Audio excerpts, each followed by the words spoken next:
a public space of unity. Thank you for listening. Thank you, Norm.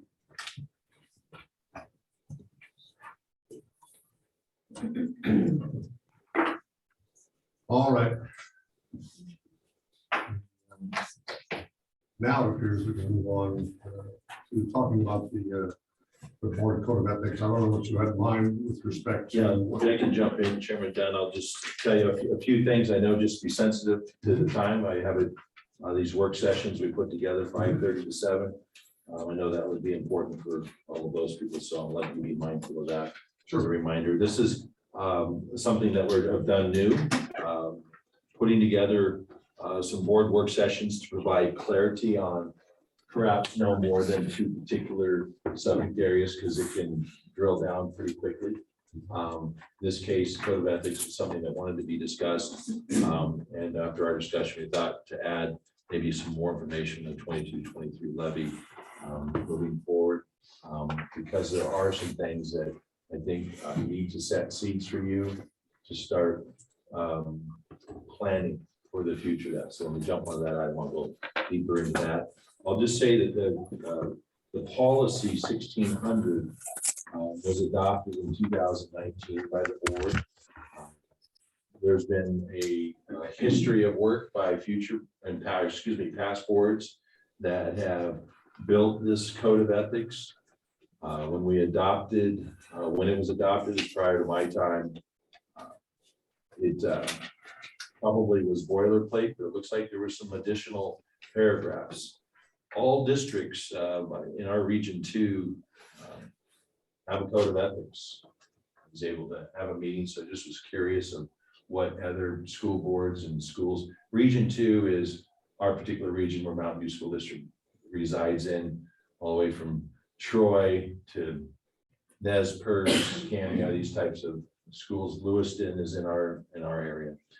So I think it's fair to note that this isn't something rare. It's something that is probably in most school board policy packets to outline a standard of procedure for you to operate around and provide clarity to our communities of what is your ultimate focus while you're here.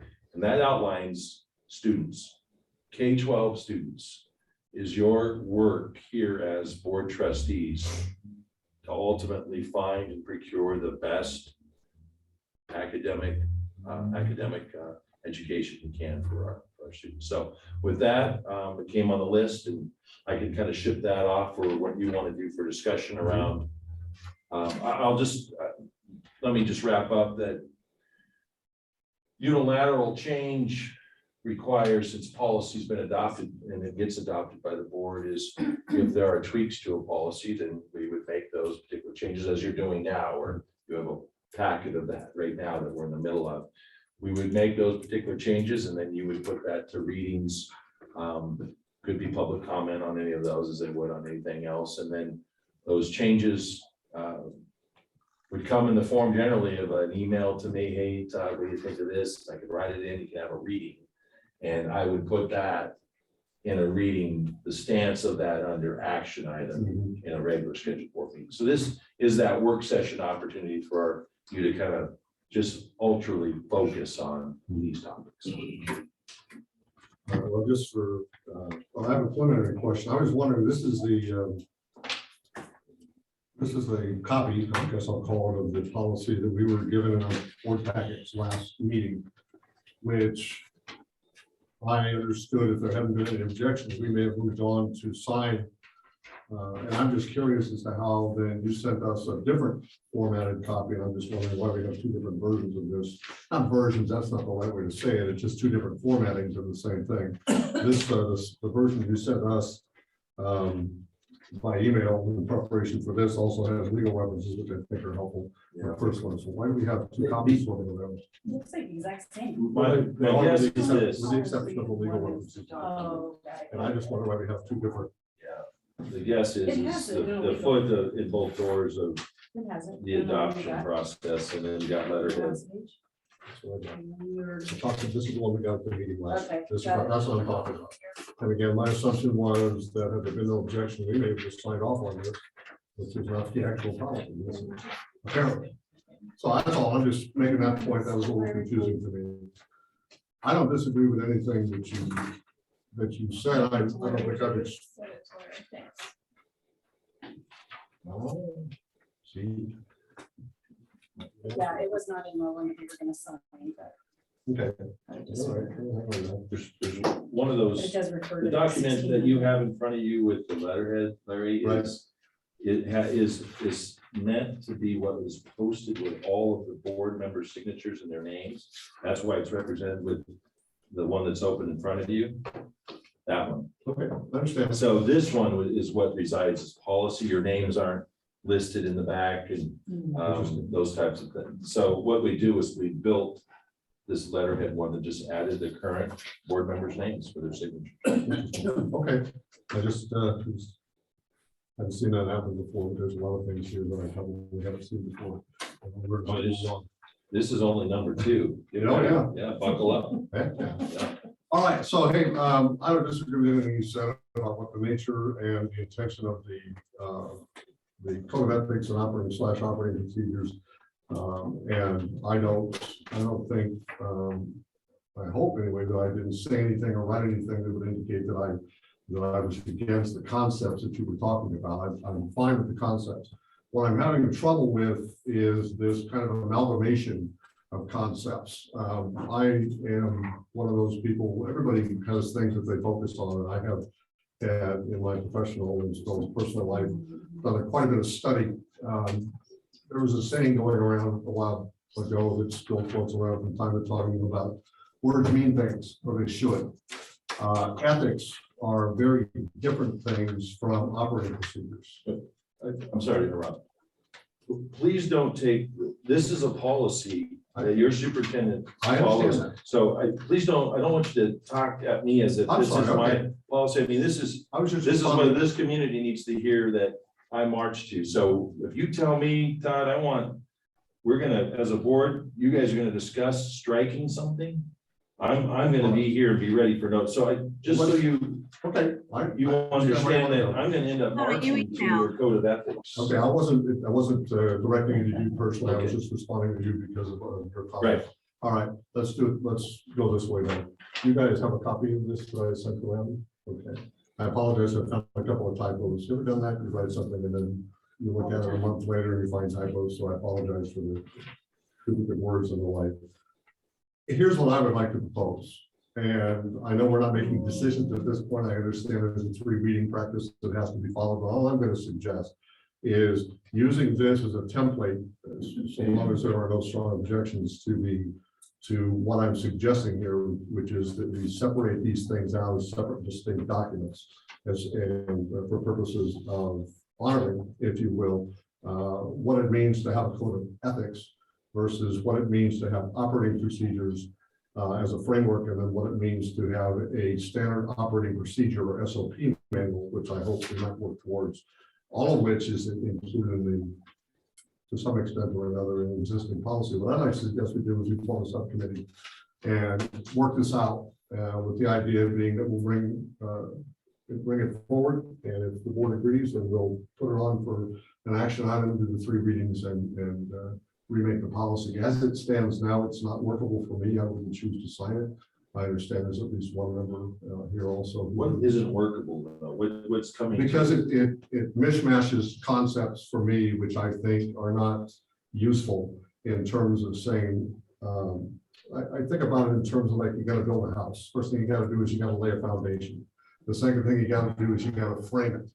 Okay, how what are we gonna be hanging these things on that are sitting on this foundation that keeps us stable and keeps us out of shifting sand? Okay, so you build the foundation, you put the framework on it, and then you hang those items about the house, that's the standard operating procedure, which say these are the specifics of how we're going to get things done. All of those elements are in the current policy. And I think that it is not as helpful if this is going to be our public statement, written and signed and on display. I think that would be more helpful for people to understand who we are and where we're going and why. And none of which I'm proposing is going to get us to a different place than what was described as being the purpose of this. I just think it would be a clearer and, for lack of a better term, more intellectually honest way of approaching this subject. So again, my suggestion would be that we form a subcommittee, we hash it out, shouldn't take very long. I say just with respect to the code of ethics and the operating guidelines or procedures, whatever we choose to call them. And then we can choose to deal with the standard operating procedures manual, department operations manual, that's what I'm used to calling it. There are various names for it, but we can get down to nuts and bolts later on. Because either we're able to do this in a policy, or all we have is what I think is another intellectually, I don't say dishonest, that's not really the word that I like, but an intellectually vague concept that mixes too many subjects in my opinion. So. Okay, I wouldn't say it's vague. I would say it does establish, some really clear outlines. One of the particular hangups has been number 13, that the board recognizes that the decisions are made by a majority vote. This has been something that Mr. Smith has had problems with. Once a decision is made, all board members will support that decision. In terms of what our communities ultimately need in building the code of ethics is going to need to be a pinpointed decision-making path for our board moving forward. The disagreement outside of the walls becomes really the stuff that makes some entanglement in our communities for their understanding about why are they not agreeing. So how do we try and understand what it is you're asking for? Generally, that's centered around the number one thing that you ask for, and that's money. In terms of your committee, which my only pushback to you is that you might not involve all of your board. I'm wondering if they all sit down, as I'm doing now with policy, we're pulling policy out, we want to possibly rewrite it, go through the rewrite, things you don't like. And I was kind of hoping some of that discussion would happen tonight. We were like, oh, I really have problems with certain areas. I pulled 13 out because Casey, I think a year ago, he crossed out 13. He signed one and didn't want to do 13. Or excuse me for interrupting, but I agree with Casey for basically the same reason. I just didn't state it. I don't think any policy ought to dictate what a person does outside of the work environment. But it already hasn't. I mean, Casey's been operating without this code of ethics for 5 years. Okay, So I really feel like we're building a shed. We're really focused on building a shed when the house is burning. Like, I will agree to whatever you want to put into any of this wording. Honestly, I love what you did. I think all of this looks great, but I don't want to spend hours. And I would love if you and Casey would get together and just, like I said before, just come up with something and I'll follow it. I just, anything that Casey will sign would be awesome. So I'm totally, I don't want to get into semantics or anything. If we need to do 3 readings on whatever you two come up with, great. But like one of yours is to hold as my first priority the educational welfare of all children served by the district. This has nothing to do, this does not, a code of ethics, whatever we put in a code of ethics has nothing to do with the kids' education. So I feel like I will sign whatever you guys want. If you guys want to form a subcommittee and, hash out the verbiage, awesome. I'm not in favor of whatever or anything. Oh, okay. I mean, You're not. I'm not in favor of do whatever you want and write what anything you want. I know what you're getting Okay, at. I get, yeah, we have a limit. Okay, Right, yeah. so obviously with the Totally. focus at Right. hand of how it focuses on Mountain View School District. I do like the idea of you trying to rank out procedural pieces. Right. The operating procedures could certainly be 1601 for all of that matter. Right. This is how we'd like to do those things. And there certainly are procedural pieces that fit inside this. Where 1600 is really meant to be what unites our particular board of trustees moving forward. Your disagreements should be happening right now in front of in this table. But moving outside and allowing it to be, is saying that we're okay with you doing whatever you want, has caused major damage to this district. This district is nearly on its knees. It is about ready to fall over. And part of that is, and a mixture of other particular pieces, is the narrative changes when we walk out this door. That's the unity. That's the particular piece of get it out, hammer it out, do it right here. And I think B is drilling into this is at the end of the day, we need to say, right, we're all there, even if you say nay. And that's what I'm saying. I'm saying whatever, whenever. I like what Larry did. I like the work he did. I trust that Casey and Larry can come up with a code of ethics that they will value. They're better at verbiage than I am. Semantics come and I'm turning around. So I value what they could put into it. And I think if they are the subcommittee and they come up with something, we can review it 3 times and move on. Would you be willing to do that? Yes. Oh, of course. I just wanted to point out that the code of ethics that you potentially inherited, a great many boards labored over this extensively, not just boilerplate language. It was originally approved in 2008. And the board or people on the board have changed since then, of course. But document how you treat each other, how you treat the community, how you defend the teachers. Thank you. But we need to treat each other with respect. And if he has a problem with one of the things and they don't like the verbiage, I am respectfully asking them to create something that will work for them. Right, I was just pointing out that it's been a great deal of work done by prior boards and a lot of. I don't take anything away from their work. I will say that I agree with B's comment about the house being on fire. And I would know, I probably wouldn't be even talking about this if it wasn't one of the top items on the agenda in the first meeting. So it was there. And 10 pieces. Yeah, underneath well, I that. don't know that it gotten by, but nonetheless, however we want to do this is fine with me. I don't think it'll take that long.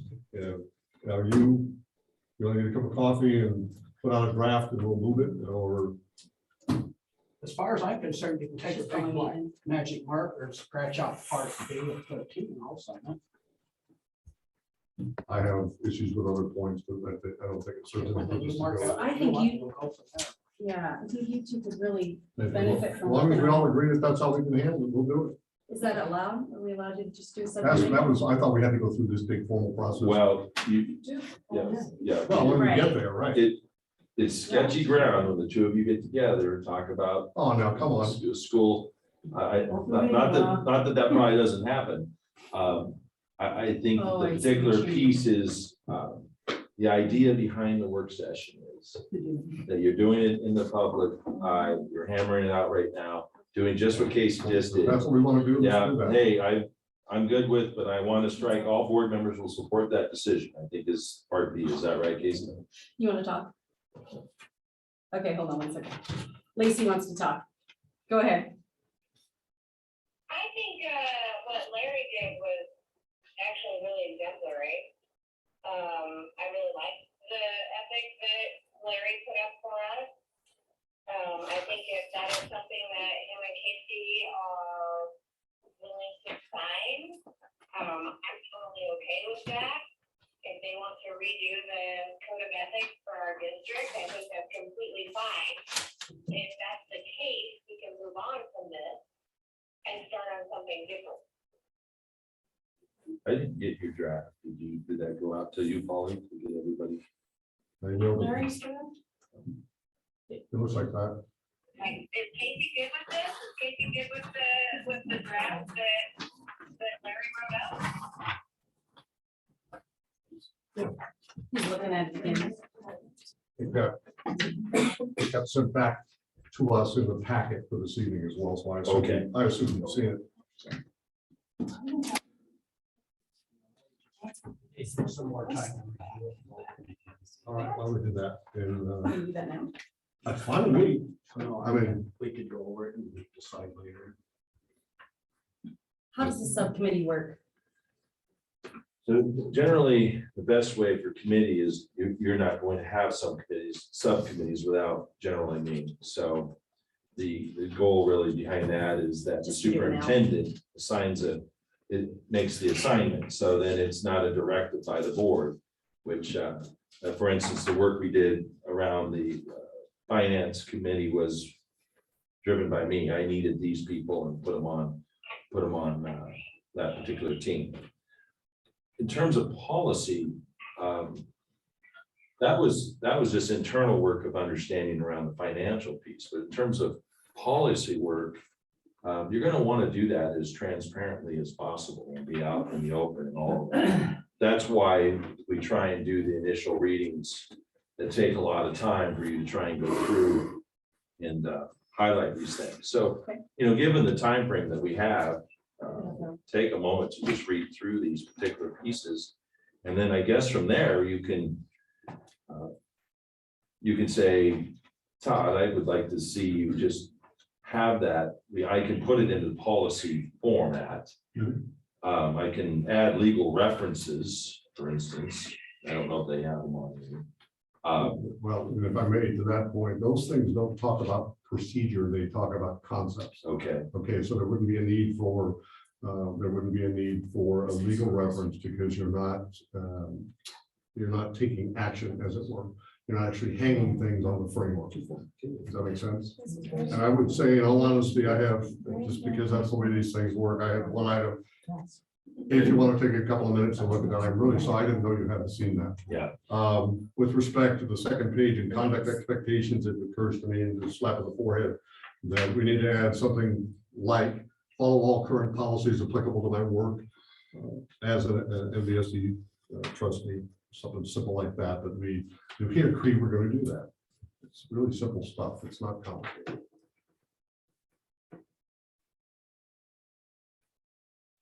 I agree with And if you don't mind me talking just a little bit while you Yeah, go ahead. review that, ethics in my mind is something that's God-given. It's nobody has to tell you that it's wrong to murder a baby and throw them off a cliff. Nobody has to tell anybody that.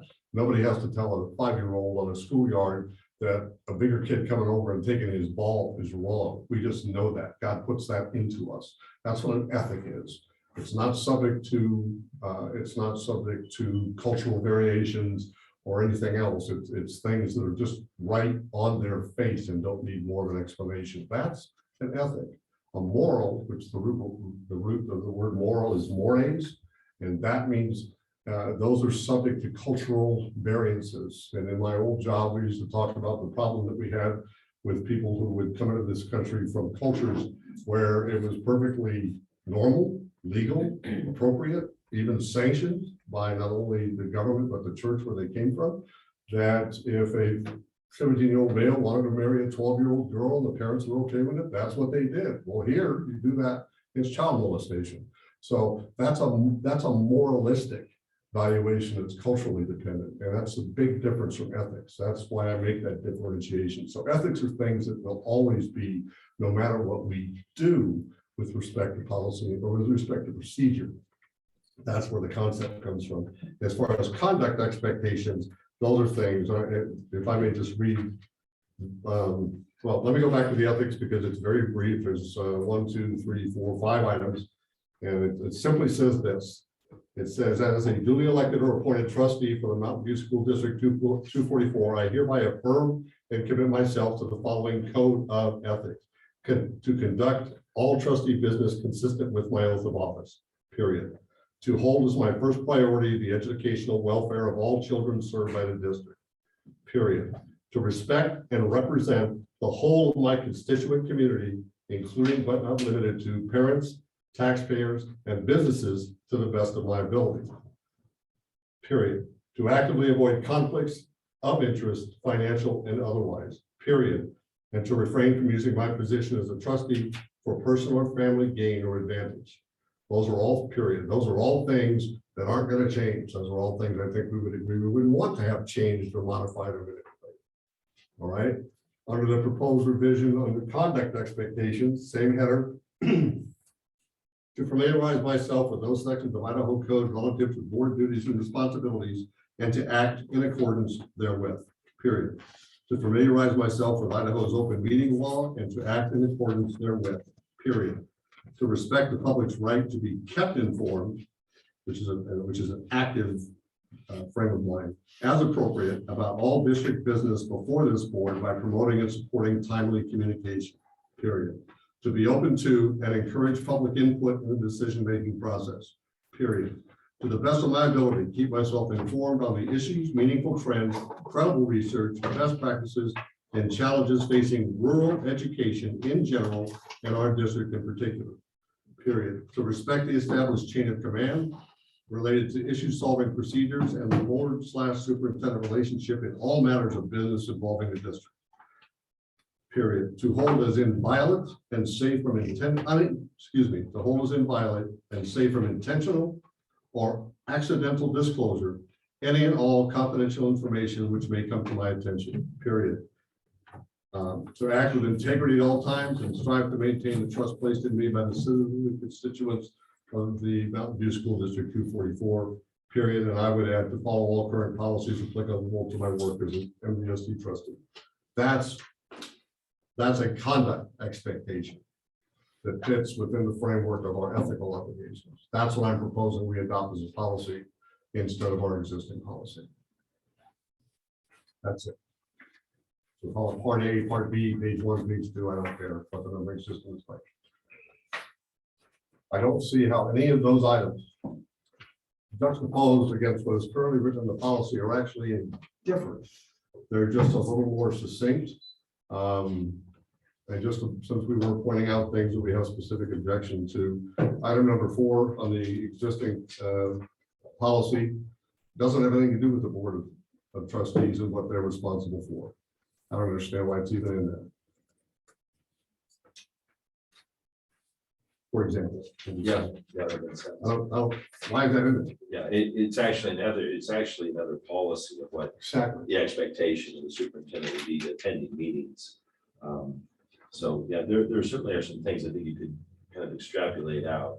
The board will establish the vision about the revised policy, assume accountability after full discussion. The board, with the input of the superintendent secretary, goes for the school district. Those are not ethics. Those are operational things. And a big chunk of that is dealt with in law. It's dealt with in the code. It says what the district is supposed to do, but the board of super or the board of trustees set policy and all those. It's already written down. We're being bureaucratic unnecessarily so. And I think we can do better. And I think we can represent our intent to the public better by signing a document that actually says who we are, not here's a bureaucracy.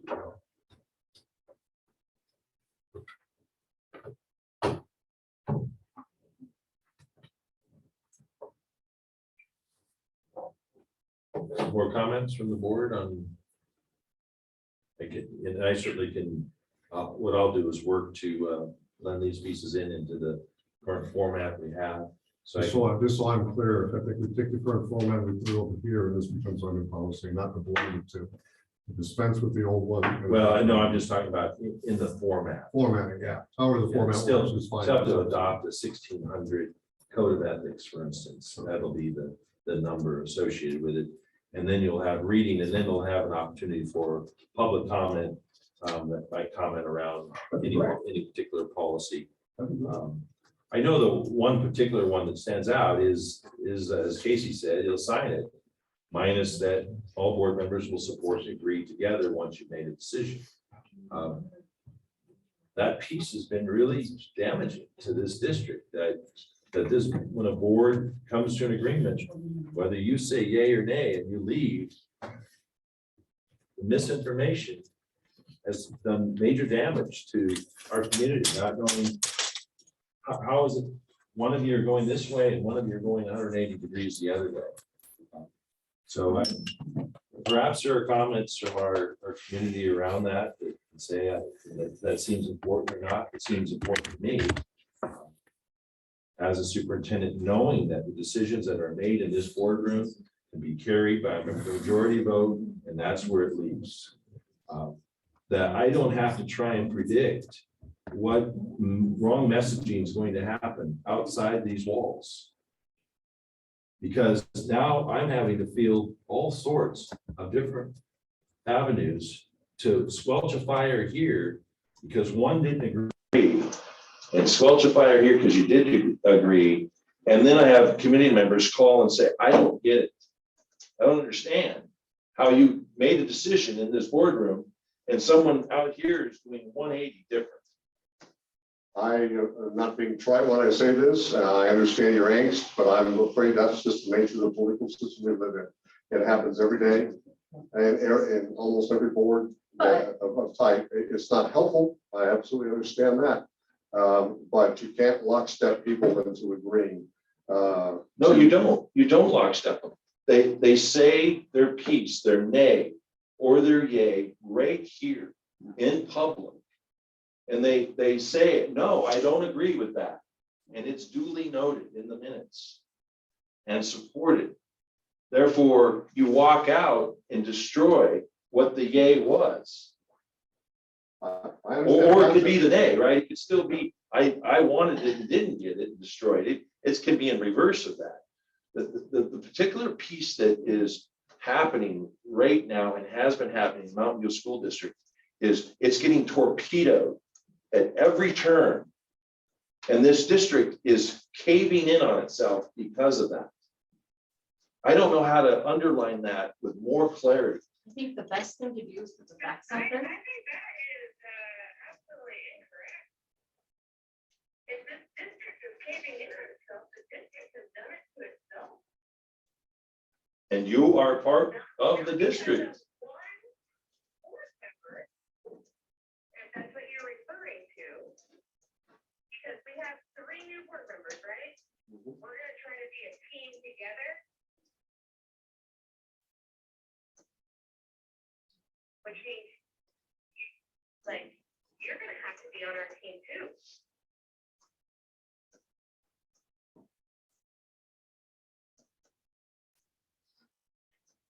I think if we can just get information, clear facts, I think people, there's still gonna be that 10% that argues with you, because it's always, Totally. but if we can get our facts out, the problem is there's been no facts. The problem, it has never been, nobody's ever, that's a generalization, I don't mean that. There's a but, lot of facts. There are a lot of facts that go out. And the facts get twisted. And then it confuses our communities. And our communities ask questions about one saying that we might need something and one saying we don't need something. But Casey And I'm has not just promised- directing this to Casey. Casey has promised that he is not gonna do that. If there's not a bunch of positive, like vote for the levy, then he's not gonna be putting the negative in. He's already stated that. So, He just wants the people informed so they can go vote and make an educated decision on their own. right? I mean, you're right there. That's- You can speak for yourself. With respect to the current, Let them know that we're going to vote. with respect to the current vote, that's correct. The only thing the member objecting has said that he would encourage people to do is to get out the vote. That's all. That's what he would like to happen, and I join him in that. Our votes per se are already on the record from the last meeting. We don't need to restate it. What's the point of that? The best thing for this community right now is for everybody to get everybody out to vote if you possibly can.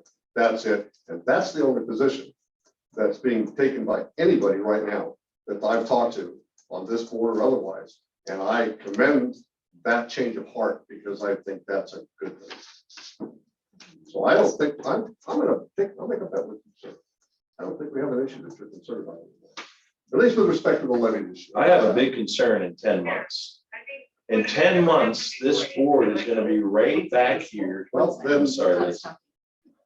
Sorry. In one second. 10 months, you'll be right back here. 10 months, right back in this room, setting a levy. You're asked for 40% of a levy. You haven't ran a levy this low since 2009.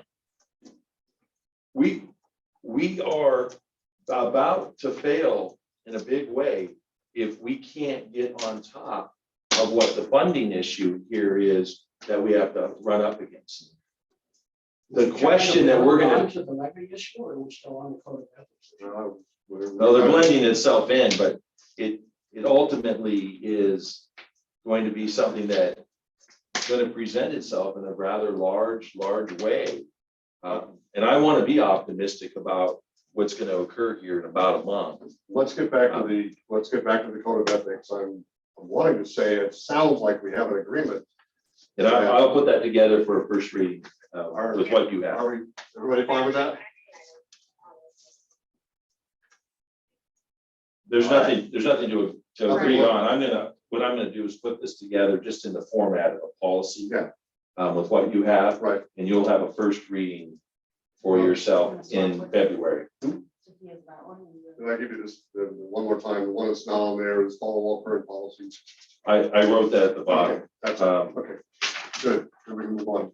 Follow all current policies gonna as move on, a Lacey? trustee adopted by Mountain View School District. I think is what you worded. Follow all current policies applicable to my work as an MVSC trustee. Okay, Because it's about me. It's about me. write it to me and I'll put it in. All right, I'll send you an email. That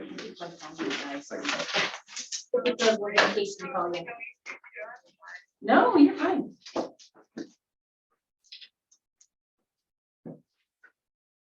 All right, next. In that packet, we gave you some I gave you some fridge postings for your, just the meeting Yeah, schedules thank you coming for up. that. So if you didn't have it, it looks like she gave you a couple copies, one for your truck, Casey, and one for. She's not in the Zoom right now. You're not in the Zoom anymore. Okay, So if Yeah. she wants to get back in, do you I'll- want to get back in and he'll open up the mic? Can you get back in to open the mic or no?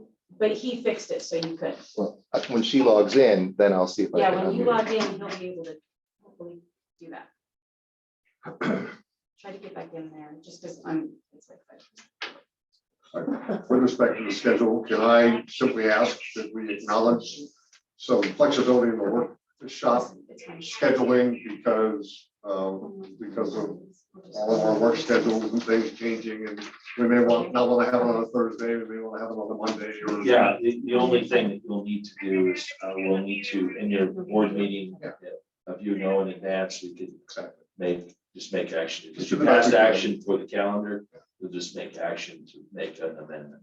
Yeah, I just want Okay, to. yeah, I'm fine with that. This would be, that we'd be flexible about this if we need to change the workshop date or whatever, Sure, that's because people have things. that And come thanks up. for putting this together. Yeah, this Yes, is awesome. good, the format is awesome. It's nice. We're hoping the public. Yeah, well, sorry. And Melissa's gone or the doctor equipment, but we scheduled all of these so that the public could speak more. And we scheduled the coffee with superintendent so you guys could talk to us more. We could have more conversations with the public. So that's what that schedule is for. Yeah, and that's a good thing. The public wants to be able to talk to us. Right. So every 2 weeks, they'll have the opportunity instead of every month. And then also at superintendent coffee meetings.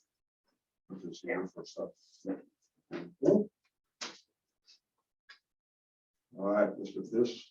So I wanted tonight I wanted to hear from you all about your thoughts on preparing if the levy fails and what areas you would like me to focus on cuts and where we would find a 1.7 million. Again, to reiterate again in just large macro terms, the work that we did with Mr. Smith, Mrs. Cashmitter, was around trying to come up with what the levy request is needed for Mountain View School District. The shock and awe came in at 4.1. You know, we fell to 3.9 2 years ago. Coming on a third possible failure. So some of the work that's been trying to come out around, you know, what's the levy going to be in terms of its failed to try and be ahead of that. And that was part of the work that I'd asked you to do for a March levy run. So we would have time. Whereas May, into the school year, people are leaving. We haven't finished any contractual pieces, any negotiation opportunity. So the scenario, obviously, if it passes, that's pretty easy work. Because overall, out of how did we get basically the $4 million that we need to operate with? We're taking about $1 million, not quite, but simple terms, $1 million out of forest funds. That gets us to 3. We have about a little over $1 million in COVID-related dollars, puts us to 2. And we're stealing, robbing, moving shell game cash flow that we try and keep for 2 months, 60 days to about 45 days, which is about 500,000 to get roughly at the 1.7. So again, just big figures, macro numbers, how we dropped it to this 1.7. So we're gonna, it passes, we're gonna drag through 22-23 school year. And we'll make it, COVID dollars will be all used up. I have not seen anything that says there'll be more ARP funds or COVID funds. Doesn't mean that there won't be, but I have not heard or seen anything. There could be impacts from Governor Little's plan, tax cuts, incentive bonuses for teachers, different benefit package that we could maybe join the state, could be savings. Those are yet to be determined. Actually, it was voted and for started. on Monday. I talked to Jim Woodward, who's the senator who brought it through, and it was passed on Monday, HB 443. I was down in Boise on Tuesday, so. Now, we I heard met that with him. pass. Now, Yep. all we're looking for is what is the application of? if So there's a now savings? you were getting $8,000, $235 per person from the state for medical, and now you'll, right, units, yep, and you'll, don't quote me on No, the it's just figure. around- It's about $8,000. And now it'll be $12,000, and it is based on support units. And we're also gonna, allow the teachers to join the state Blue Cross Blue Shield. I don't know what that looks like. I don't know what the premiums look like. I don't know what the deductible looks like. But we're gonna have the opportunity for our teachers to join that instead. So, And so there'll be comparisons around all of that. Thanks for that. There's all sorts of particular movements around the so-called shell game of some tax relief. So that could be a real benefit to help drive down some costs to a degree. So there will be some of that. On the onset of that, though, we are trying to pass a $1.7 million levy. And so what I would like the board to focus on is what areas of cuts would you like me to focus on to find that money? And particular program, if you will. Because once we know the outcome, which we'll know the 8th, early the 9th, then we're gonna have to go to work on some difficult solutions just with that particular number. I lend to you, though, that in the same thought process, literally in 10 months, about December, you will be back at this table with a 23-24 year, again, with a levy request. Now, the legislature may come to you all with a new funding model. I know of no other funding model for the 25 to 30% local control that's pushed into our schools to make that happen. And so ultimately, your kind of approval will be around where do we want to focus? There are some non-negotiable focuses, just to make you aware that things like federal title dollars are only can be spent in specific ways. The heart and soul, if you use a rule of thumb, 80% is personnel. You know, you can quickly figure out you're gonna spend a little over $1 million+ to, there's gonna be cuts through the personnel piece. The other part of the work that you thought about considering that you felt was important to have a discussion around is a lot of community members, and I hear them and I can agree with them. It's not a process that we have done to show what does the levy actually buy us. There's some old documentation, buys copiers, buys 7, I'm just gonna throw some things out there. Buys 7.5 teachers, it buys all of our technology renewals, it buys custodial supplies. It, I can put a whole list to show you 4.1 million, for instance, of what it buys you. But at the end of the day, the particular cuts are going to be you guys saying this is what has to happen, and those are going to be really difficult conversations to have with a group of people that have been working real hard that are probably going to lose their job, and then identifying what that may be in terms of programming, so that I can then sit with our leadership team to have them start to make the appropriate modifications in their particular areas or their particular schools. Again, defining the future needs. Another question I asked, I have not done that as a superintendent. There are reasons why I haven't done it. I think that the support of what the levy represents is a whole package. It supports everything this community and communities have built since they've started supplemental levies.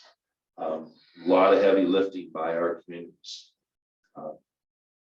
When you identify people that are always on the cut line, and you identify the program that's always going to go away, you tend not to keep people in those particular areas because they don't want to be on that side of the cut line. They want to be valued in what the system represents. There are easy, low-hanging fruit pieces. I'll toss one out. It's tossed around like candy. We'll cut all extracurricular activities right out the door. No sports. No, I'm just giving an example, Lacey. As low-hanging fruit. Say that again. You said it wouldn't go. No. He's giving he's just giving, right, he's just giving examples. He was just. Whatever big word. Yeah, I think that the particular pieces around considerations, the reason I just used that one is because it doesn't meet a state standard for you to operate, right? We all would agree that those things, and I'll be the first in line, that those are very important aspects of an education for a student. But it is something the board can consider immediately. And if you have to say, I'm going to keep sports, but I'm going to cut a math teacher, I guess you're going to have to figure out the state of Idaho saying you got to have math. You're going to be in those positions to say, where are we going to find this kind of money? And the money's going to have to come in rather large chunks. And so tonight is really kind of some homework for you all, because in our next particular board work session, we can perhaps probably just be that. I think it's on the 10th. So we're going to know the outcome, and perhaps we can do a little dance, click our heels, or we're just going to have to roll up our sleeves and figure out how to cover that. And then along the lines of that, I give the future piece.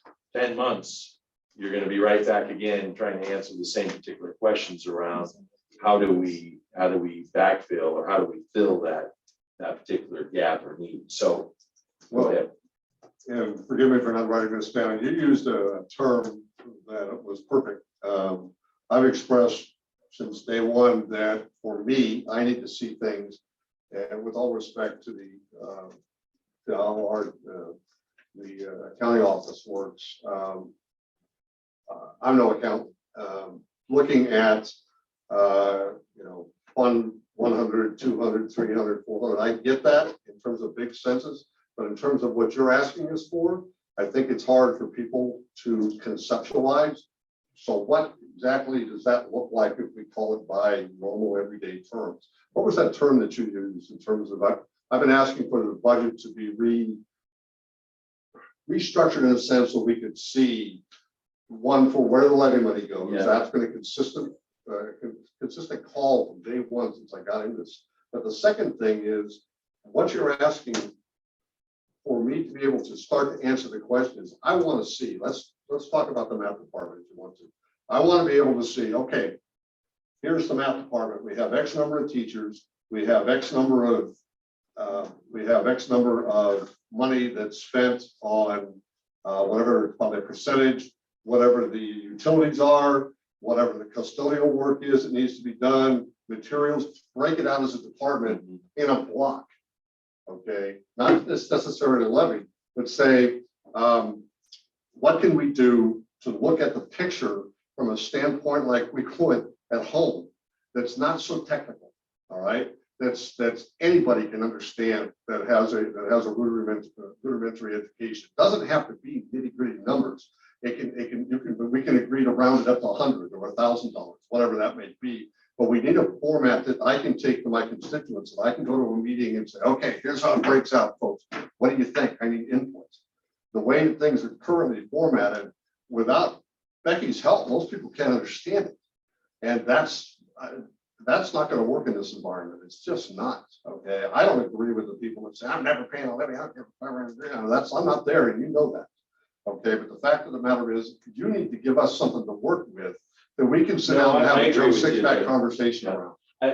Yeah, the particular piece is I'm giving you a sheet of homework. Maybe perhaps you're already spending some time on. Well, then I'm returning the favor. Right. I need to Well, in the homework piece though is around, we have to be prepared for what cuts may look like. I understand that. And you will have to have some general ideas of where you think we may want to take them. With that, Becky and I are going to build, I don't know what we want to call it, but a menu of items. Here's the average cost of a teacher. Here's what we spend custodial wise. Because at the end of the day, there's going to be no way to fully pull out $1.7 million that isn't going to impact personnel. And so you're going to have to be able to know, well, if one certified FTE on average is X. So, okay, let me stop you right there. That's exactly what I'm talking about. Using the inside bureaucratic language. People don't understand that. Well, what I mean is X will have a number to it.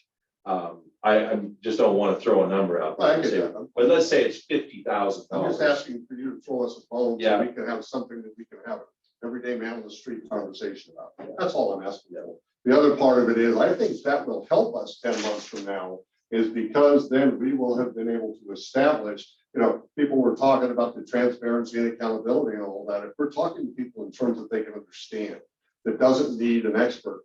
And one of the things that I object to, for example, different context, is when the legislature in this state and every other state writes laws that you have to get an attorney to interpret what the law says because the language is so complicated. It's not that much different with this, and I think we could do ourselves a big favor and a courtesy to our constituents if we put out the budget in a format that any person with a rudimentary education, that will help us to make arguments, I think, in favor of the welfare of this district, because that's what's lacking right now. People come and ask me, I don't know. And I appreciate the paperwork that we got from the meeting we had back in December. I can look at that, but I can't explain it to somebody. Were you at the last meeting when I presented my, I did, yes. The last did time you I understand that? I understood the big round numbers. I'm talking about if you're gonna ask us where should we cut?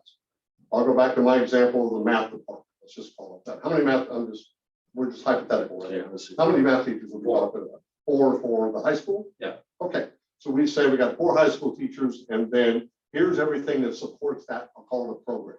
Okay, here's the utilities, here's this, here's that, whatever it happens to be. Okay, then we can look at it as a package. I get that it's 80%, that budget personnel is always 80%, it always will be, and that's just how life is. So, and I also understand that if we're talking about serious cuts, which it sounds like we might be, then you're probably talking about personnel. But without having that information that I'm describing, that the average sits back on the street can digest, that sounds to me like what happens in city discussions when they talk about having to cut services.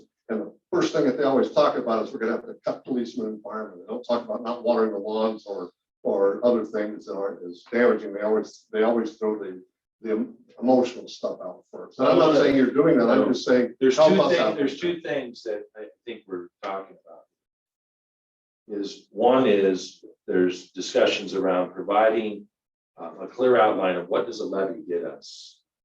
That is not going to happen for this levy. We've said it. Right. But it could happen in the 10 months from now, levy, of trying to do that. We're going to do that work. Absolutely.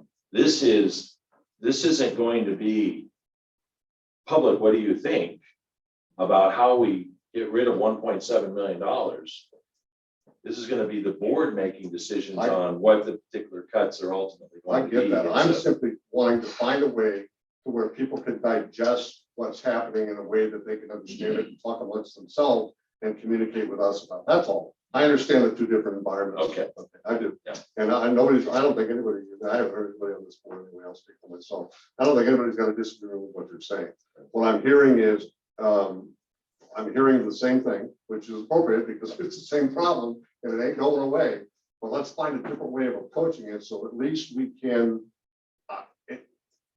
in a not a perfect world, but in a positive vein, let's find a way to give the public what they're literally asking for and give them information that they can digest so that we can so we can start to work together as a community. Does that make sense? That's all I'm after. All right. We've already lived. I have a question. Oh, go ahead. Is it possible that we could get, to be able to make knowledgeable decisions about this? Is it possible that we could get, like what teacher has what credentials? Some of them have like K6 or some of them have 612. Is it possible to get that? I think ultimately, It's actually online. that'll be, Their certifications and their levels are online. and a you look them principal, up. the building principal will But be they're making not those like- particular The determinations. building principals will make, Building one? yeah, the building Teacher principal. you can click on? Okay, so the State Department of Ed, their website has all the teachers. You can actually look up teachers on there. Yeah, but what if you don't know the teacher?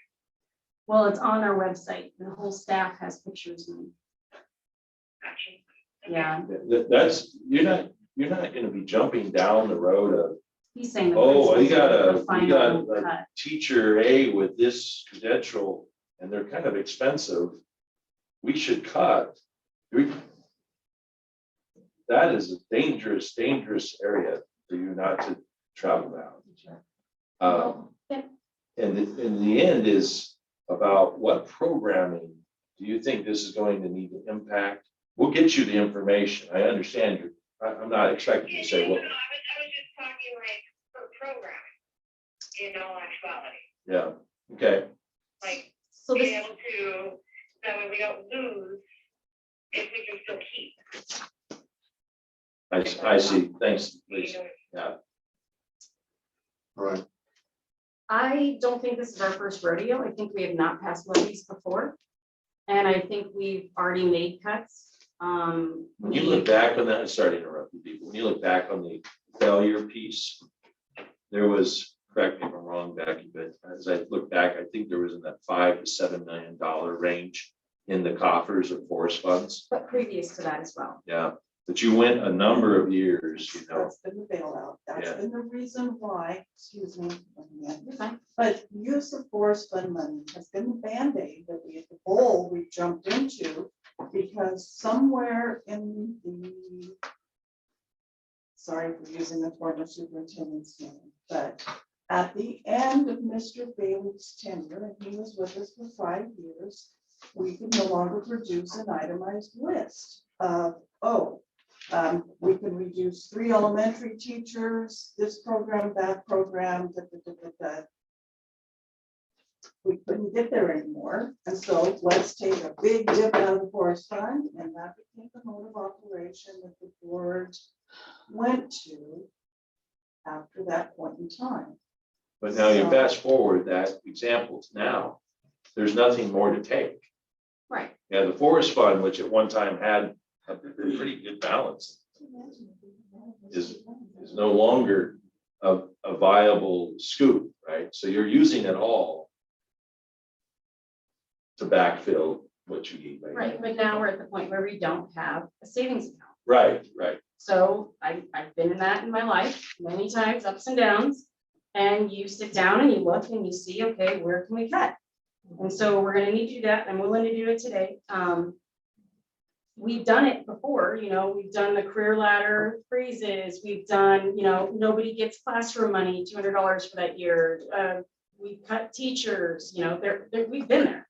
We've, you know, had to bus our, yeah, we've had to bus our kids to school. I think getting certified, go ahead.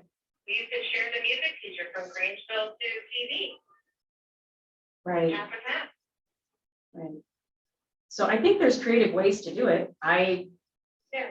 I'm not all doom and gloom. You know, this year, the JFAC committee, the Joint Finance Appropriations Committee, they meet every morning, and this year they say, of course, it's an election year, but they say they're gonna give us another half a kindergarten. Right now, we're paying out of our general fund, we're paying, or M&O, whatever fund it is, our local dollars, we're paying half-day kindergarten because we feel like that's very valuable, which it is. And now the state of Idaho recognizes that as well. So they're willing to give that to us, they say.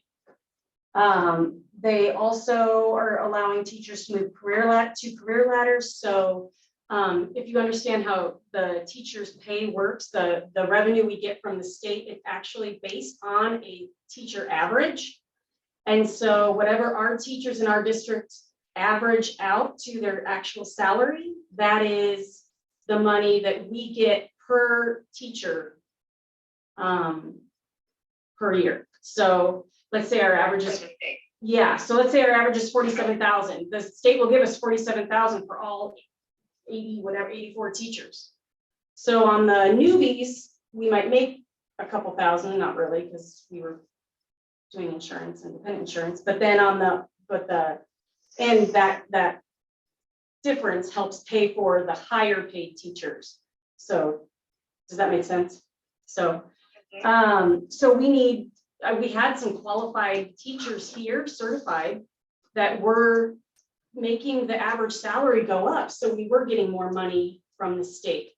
So I'd like us to be able to get a higher average again, where we can get more money from the state. Right now, we're paying some long-term subs that aren't certified, and so we're paying that out of COVID sub money and local money. It would be nice if they were certified, and then we would get that 47,000 for that teacher. So just things like that. Yeah, we didn't have C teams when we cut funds. We didn't redo flooring when we didn't pass the levies. I mean, there was a lot. We didn't get new curriculum. There was like 12 years we went without some new textbooks for, I can't remember what the subject was, but we went a long while where we didn't get any new curriculum. But I'd also, what'd you say? Or elective. I mean, like, Yeah, you guys lost art. Yeah, you guys lost art for a while. You don't even have it at the elementary school, right? But No, I don't think so. But you have Mary Charlie doing an hour, I think, at the high school or something. Yeah, now she was the art teacher a couple of years ago. She is actually the shop teacher / now she gets to teach an hour of art. Right, she gets paid for her hour off her. Anyway. Yeah. But I also think we need to work on other ways to get revenue in here, like grants. I haven't seen any major $100,000, $200,000 grants coming in. I know Orofino just got an $80,000 grant for their CTE program that we could have applied for that we didn't. Just being more. So, if I remember right, the facilities to do a grant every year to the tribe to get the other half a day for the counselor. Gotcha. So just things like that. I mean, I'm sure you guys are doing some of those things, but just being a little more creative. And then there are solar panel grants, which I know people might roll their eyes, but I was just down in Boise and they had solar panels all over the roofs down there. They're using it like crazy and we could use it here. And there's solar panel grants where they will pay up to, I can't remember, 180,000 or something to install solar panels, where then we wouldn't have, I think our biggest bill is, one of the biggest bills is utilities. Like 30,000 a month or something. Looking at expenditures. Yeah. Yeah. So just things like that, maybe shutting, like maybe parceling off some of Elk City, so the whole building isn't getting heated. I think you guys did that at some point, but just things like that, you know, just, I don't think we have to throw the baby out with bathwater. I don't think we need to cut a few programs. I think we can all just cut a little bit here and there. I don't know, maybe I'm being naive.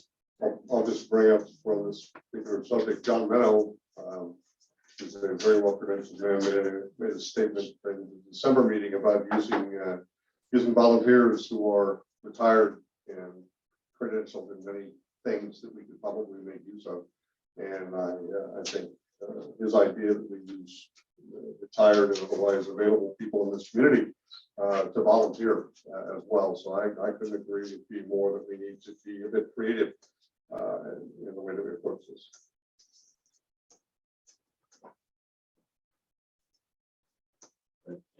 Yeah. Absolutely. Yeah. We'll work on some list stuff for you Yeah, please. for our work set, for that work session, and that's the 10th. Right. Actually, probably not by design, but the timing, this will be right after, Here's what it is. so we'll know where we are. Well, and one of the other things is a 4-day week. I know it only saves, 2 to 5%. But I think that's That might be, something, if the teachers are working less, maybe they'd be okay taking, maybe we could figure out daily and Or want to consider furlough days. they wouldn't be working out less, but. Before we, talk about that, the first thing that comes to mind is my wife raised 6 kids by herself and how that would impact her with respect to childcare and stuff. She had 20% of the week. She had no range for childcare. So we need to make sure the community's involved with whatever we're doing here. So keep that right up the front. That we provide some sort of option for them. Well, I'm not saying the school district do it. I'm just I've saying talked it impacts people that we may never see. So. I've talked to several superintendents around. There's no savings in it. It might show on the paper, but it's not because it don't go on the paper. On Friday, well, all the janitors have to come in where they have to do that. So you pay the janitors 5 days, you pay the secretaries, and all it's time for us to catch up. You think you're gonna make some on transportation, but you don't get reimbursed on transport. There is no savings on it. You think you're gonna- Go well with the community, You think you're just gonna, educate the children. These, probably stab at it is at least relatively in the ballpark, because it's easy to say, oh, it's 20% because you've got a day off. It's not. right, I'm aware, I've read a Yeah, lot of I think research your- on it. Your guess is, 3 It's to a 2 to 85%, 5% yeah, is average probably, savings. Right, but I think you're on right. the board, I went around because I thought, I went to Orfino, I went to Craigmont, I went to Canada, all of it's 4 days. All of them said, if we had it to do over, we would do it. There's no savings. They'd go back. All you do is educate your kids a lot. I'm gonna throw out furlough days, so we can try and put a daily rate on that. So, you help preserve perhaps some of your staff by saying you're going to work less, we're not gonna pay you for that day. So you can go to a 4-day week. And we're gonna have 10 of those weeks where it's only a 4-day week, because you don't get paid for Friday. So it's, well, you could say you're gonna get out May 15th as well. Just not gonna, you're gonna work a prescribed amount of days, and then we're gonna make the savings off of what the furlough day They was. call it CTO where I come from, compensated time off. So. It's not compensated. Well, it's balanced somehow. though. There's no compensation. None whatsoever. They don't No. have vacation days. No, don't get you it. lose, They just you would lose the day. lose their pay. Well, that's going in the wrong direction. Well, what I'm saying is if you have to try and find this amount of money, a furlough days is going to make up a large chunk without perhaps having to say goodbye to a whole program. I was on the furloughs for 2 years when I worked for a different state. It's no fun, but it is what it is. I think we'll try and get you that'll be a bit of an estimated number Oh, yeah. of what a furlough day represents. Again, I just want to emphasize that it needs to be stuff that we can understand and talk to our constituents about, because they're the ones paying the freight. There's the bottom line. Has the leadership team already made a list? Not this year. Yeah, that sounds good. All right.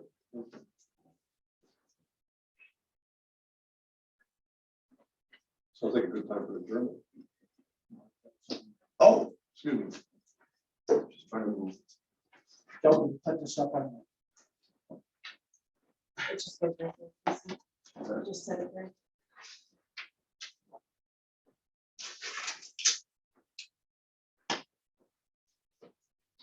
That's all there is to it. Oh. That's what I was saying.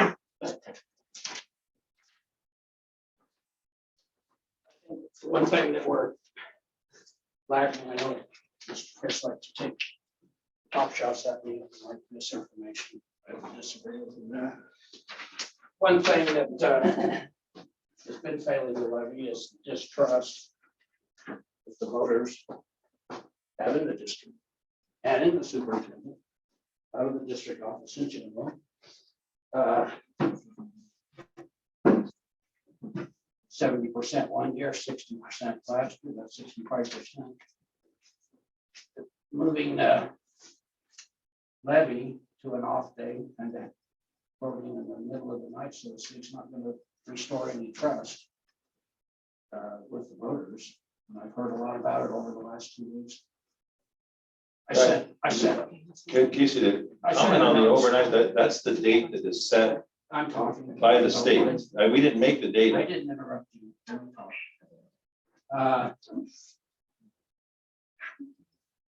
You have to correct these people. You cannot tell them that that is something we have made up. That is a prescribed date. Mr. Chairman, can I talk, you suppose?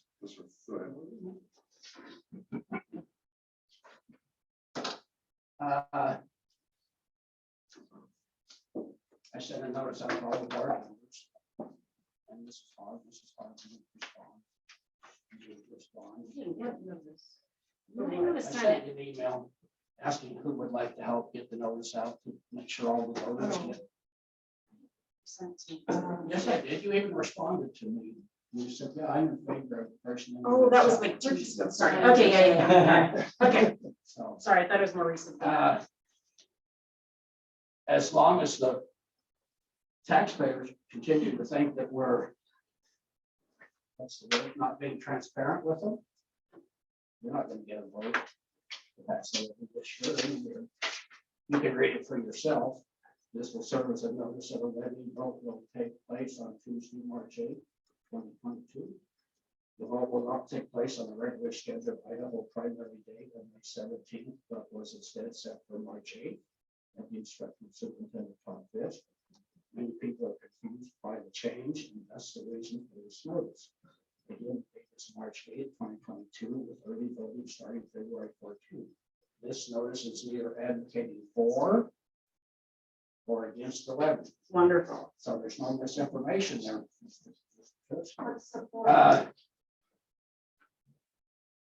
To me, it's improper to take it from the regular voting day where it's been for the last couple of years and put it on a date where there's no other elections.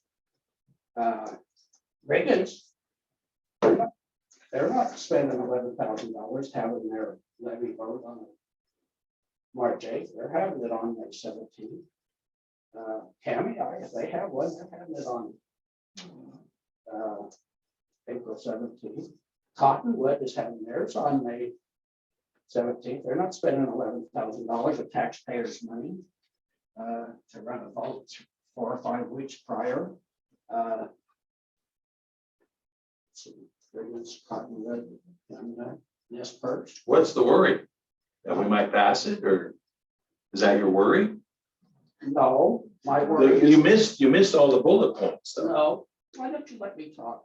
you know, you've had that way the last year and a half because you had a school board chairman that would just gavel me down, tell me I'm out All of right, order. no, no. Now, it's my turn to talk. It I'm is. gonna talk. You have the floor. My point is, there's a lot of talk out there.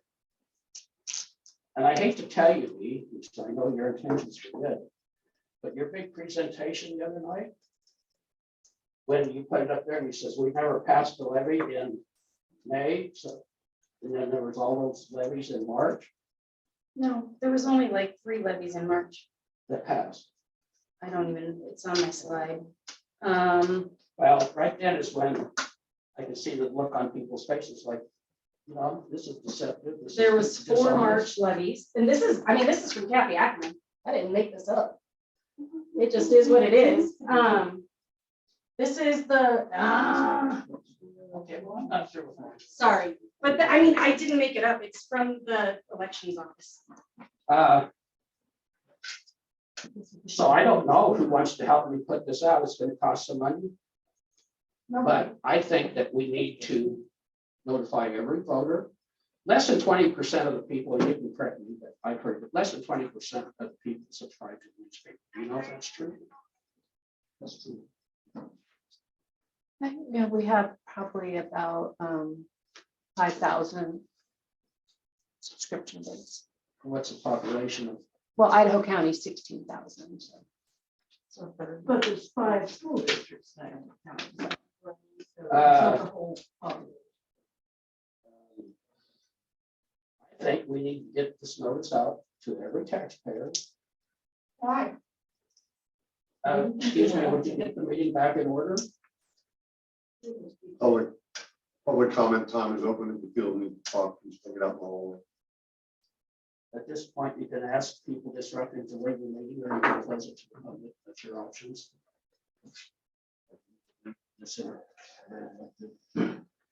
So I guess I'd like to know from the board who wants to help me put this out. It's not advocating for, it's not advocating against. It's just notifying every person that doesn't take the newspaper that there's going to be a vote. I think they have a right to know. They're all property owners, taxpayers, most of them. So I guess I'm wondering how we're going to get the word out in this. I thought this was very non-generic, very, advocating either for or against. I heard a lot of talk during the campaign. I think you did too, in your campaign. Transparency, we need to be transparent. The people aren't viewing us as transparent. That's why there's been a lot of talk about a forensic audit, and I think we're gonna have that discussion coming up. I like what you did here. Not too long, so are you willing to help? I will completely help you, but can I show you what I did? If this will let me. Okay, so I came up with an ad and where'd it go?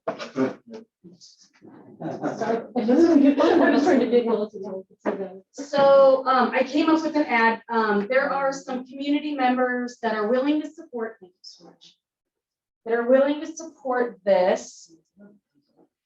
It is just like yours, Casey, and I agree that we do need to go to people that don't have newspapers. I just wonder how we could do that. I don't know. So I asked Lisa Atkinson to come up with a ad that says exactly that, but it says like when they can absentee vote and when they can vote at the courthouse. This says that. Right, until when? Starting until March 7th, March 8th. So, thank you. So, can you guys? So I don't know, short of mailing a copy of this flyer to every registered taxpayer, how you get the word out. So there If was nobody a, wants to help me, I'll do it myself. Casey, I said I want to help you. I just don't know how. We need to figure out how. So the other deal is the treasurer previously, or somebody sent out what it would cost the taxpayer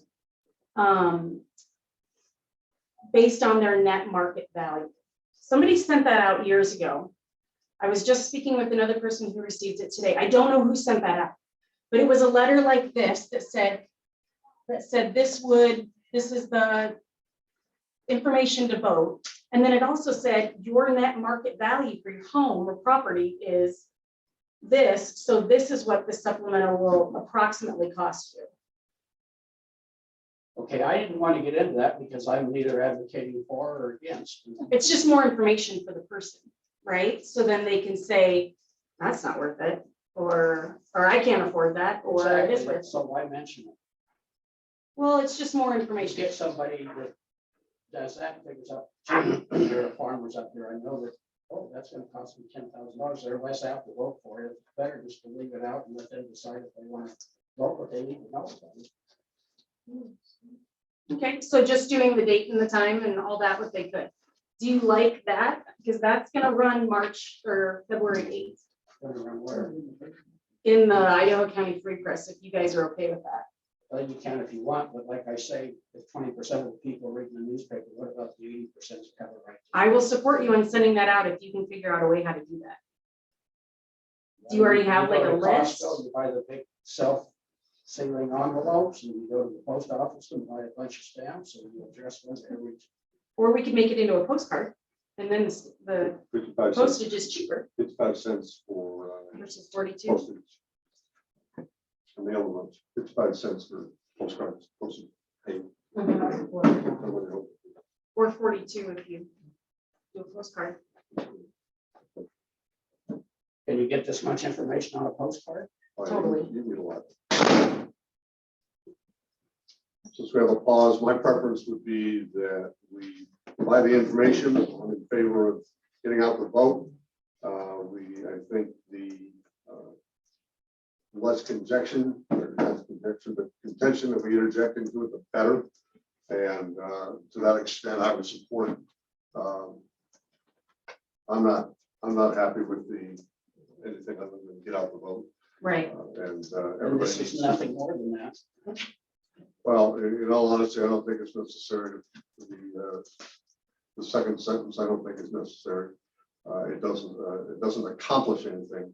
And what I'd like to do is to move forward with saying that the board as a whole would like you to vote. It's important. We need to vote. Everybody needs to vote because everybody's got a stake in this. And that I'd be in favor of something that says that without bells and whistles or opinion. Otherwise, I think it's a civic responsibility that people vote. And this is a good example of why. I agree. Are you okay with just getting rid of that second sentence and then we can? Well, I've just had a lot of people ask why. Mr. Chair, I would just interject. So when we put up the history of election dates, Right. May, March, you'll have to remember that consolidated election dates were changed about the time one of the first March elections was running. And that's the reason. Prior to that, districts could set whatever date they wanted. So, I couldn't see. Yeah, I'm actually having Paula email it to everybody. She just doesn't know yet. All right, we've got about 3 minutes. So Is it I till could not 7:30 or get 7? Lacy back on the phone. It's till 7. So Okay. we are going to conclude at 7 o'clock. I think we have a generalized agreement that we are going to, at least the three of us here, just for the record, I wasn't trying to call my bookie. Yeah. Bede's phone died. I was trying to get Lacy to answer my, but she doesn't have my number, so I wouldn't answer a number I would recognize either. So I'm trying to do. Well, I told her you were calling. Right. Yeah. She's got, yeah. Anyway, Totally. I think we have at least 3 people who are in favor of doing something to encourage people to get out. Well, then I will contact you because we need to do Yes. that this week. I will help you. Okay. I'm down for that. So If we real have, quick, I did also have this flyer for the levy that just you have had, 2 minutes. that's fine. Just wanted to look at it. So, if I can get it on, there we go. This was always my hard part as a teacher. It was always like a. Anyway, so I kind of put this together. There are some tweaks that I need to make still that I had asked other people to look at it and see if it made sense. One is putting commas where the expenditures are, because it's hard to read the long numbers otherwise. So it's just what I had in my slides, and it shows why we do have a need for the levy. And so, are you okay with that? It doesn't say vote for the levy, it just says levy information. And it's exactly what I put in the slides. I would be happy if we had a, something at the bottom of whatever we do publish that says for more information, contact, do it that way. Okay, Not put that out there with everything. oh, That's what I'm don't put it saying. out there? Not with everything, but for more information, contact this person to get it. On this paper? On Or the on one the- that you showed before. The one just to get Got out it. the road. Yeah, so that won't be, okay, so I was thinking of putting this in the paper the next week. Something like that. Are you okay with that? You're entitled to put whatever you want in the paper. No, I'm but I gonna tell you don't, that. I'm I'm putting it to you. in favor of a strictly get out the vote without a for or But against. this is getting out the information. I understand what you're saying. Okay, then yours is laying pretty heavy for. Levy, Mike. People are gonna look on there, that doesn't say anything about voting for the levy. In fact, a lot of people will be like, this is fake, I'm not gonna vote anyway. So this isn't saying yes or no, this is saying these are the facts. It's our budget from this year, adding 3% or 2.3. That's fine. All I'm trying to do is just make sure that every voter knows. But don't you want the voters that vote to be informed? They can inform themselves. That's up to them. How? You've tried, That's up to them. The statement at the bottom asking them. I if think they our was- obligation is to make sure they know that there's gonna be an election on March 8th. That was on May 17th, and they're gonna be without any information, there's probably gonna be a voting that says it's not May 17th. are you saying that people only come out one day a year? We're adjourned. I don't understand that. Sorry.